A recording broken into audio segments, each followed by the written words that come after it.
Investing can be intimidating and stressful. Figuring out what to do with your investments when retirement is around the corner can feel even scarier.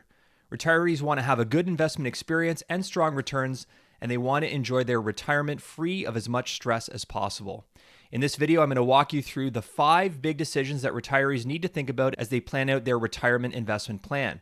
If you get these 5 decisions correct, you will be able to enjoy a virtually stress-free retirement when it comes to your investment portfolio. And if we haven't met yet, my name is Mark Walhout, and I created this channel to share ideas and concepts that I'm using to help people with retirement every day. If you want to get more videos like these, consider subscribing to the channel and hit the bell icon so you're alerted when new videos are posted. The first big decision that you'll have is assigning a job to every dollar that you have in your retirement investment portfolio.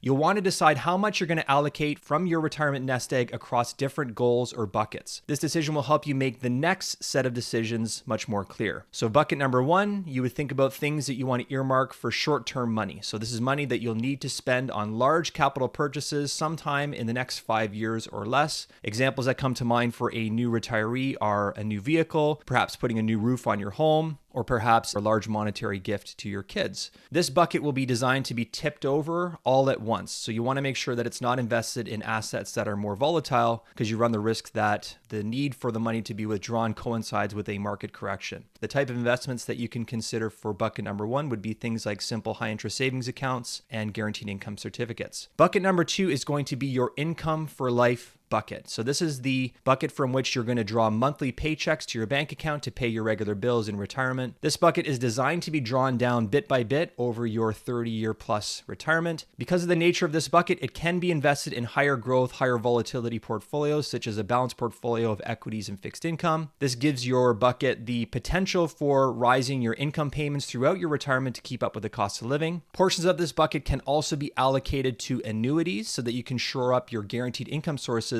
along with Canada Pension Plan, Old Age Security, and private pensions. And the final bucket, bucket number 3, is your legacy bucket. So this is money that you may never spend in your lifetime and will likely form a legacy for your heirs. Depending on your timeline, this may be invested in higher growth, higher volatility assets like equities and fixed income if the nature of the legacy goal is longer term, or it can be invested in more conservative assets if the time that you want to give that gift or leave that legacy is going to be in the short term. Now that you've set up your buckets and decided on an asset allocation, which is your mix of stocks, bonds, cash, and annuities, you can now start to think about the decision of, do I want to use actively managed investment products or passive investment products? If these terms don't mean anything to you, I'll briefly explain. Actively managed funds are run by professional money managers whose goal it is to do better than the underlying index. So in Canada, the underlying index that the active fund may be compared to is the TSX Composite Index. In the United States, it's commonly the S&P 500. Passively managed funds or index funds are professionally run, but their objective is to simply mirror the performance and the composition of the underlying benchmark. The vast majority of Canadians use actively managed funds in their retirement portfolios. If you walk into a bank branch today, the overwhelming majority of funds that are being positioned by the bank advisors are actively managed. Most independent advisors in Canada are positioning active funds as well. The trouble is only a very small minority of actively managed fund managers actually beat simple index funds over any significant time period. According to the Standard & Poor's Index versus Active report released in mid-2024, for the last 10 years, 93%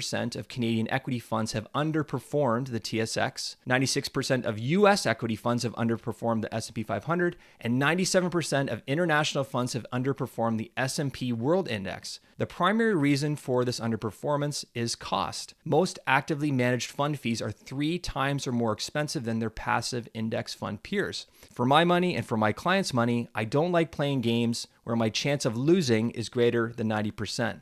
So for me, passive or index investing is the way to go here. The next decision for retiree investors is the rebalancing decision. That is the act of checking in on your portfolio on a regular basis and bringing it back to its original allocation of stocks, bonds, and cash. After all, markets move up and down, and this causes portfolios to drift away from their original allocation. I'll give you an example. Jack and Jill have decided on a portfolio of 60% stocks and 40% bonds for the $1 million that they have in their retirement income investment bucket.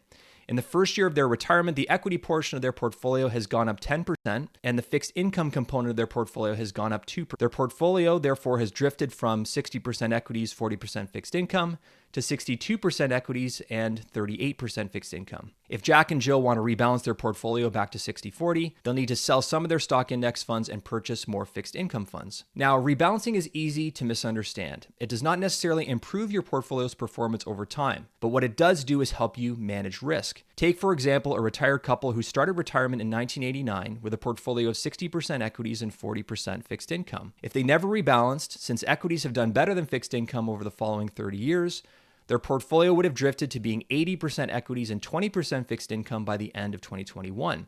This is a great result for them, but it sets up the potential for a huge shock if there is a significant market drop and their portfolio drops dramatically. This could cause emotional distress, causing them to bail out at the worst possible time, and it could have impact on their financial plan if they're approaching a fixed spending milestone and the drop means that they can no longer achieve their goal. The next decision or set of decisions for retirees is the tax decision. This is a set of decisions that will stay with you throughout your retirement. That is, which accounts to draw on at which times in order to maximize your lifetime income and minimize tax. For example, RRSP, locked-in retirement account, and RIF withdrawals are fully taxed as income in the year that they're taken. Tax-free savings account withdrawals are not taxed. Non-registered withdrawals are taxed each year on income earned in the portfolio, plus capital gains and losses have tax implications when they're realized. Decisions must be made annually to determine the best place to make withdrawals in order to maximize lifetime income. These decisions can make a big difference for retirees. Let's look at our sample couple, Johnny and Janie YouTube's retirement plan. They initially decided that they were going to pull all of their withdrawals from their tax-free savings accounts for the first few years of retirement and not take any of the money out of their RSPs. They felt good about this decision. After all, they're not paying taxes on their withdrawals for the first few years of retirement. But after working with a financial planner, they discovered that a blended approach to retirement withdrawals both increased their sustainable lifetime spending and also reduced their lifetime tax bill significantly. Chances are, if you've watched this video all the way to the end, you're either a DIY investor or a good candidate to be one.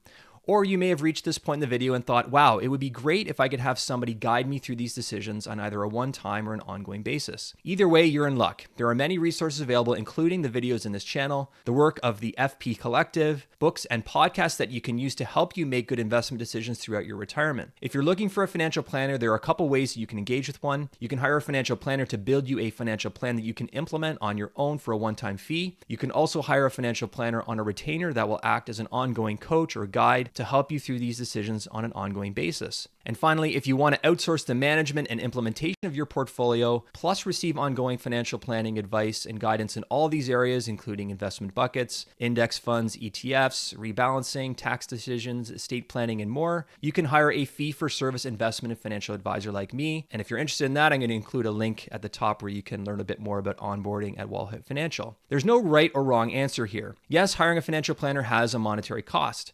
But many financially successful people have decided that the value of having someone watch over their financial plan, help them implement it, and keep it updated as their life changes, markets change, taxes change, laws change, that the value outweighs the cost. Thank you for watching this video all the way to the end. If you'd like to give it a thumbs up, leave your questions and comments below. Thanks again, and I'll speak with you soon. Take care.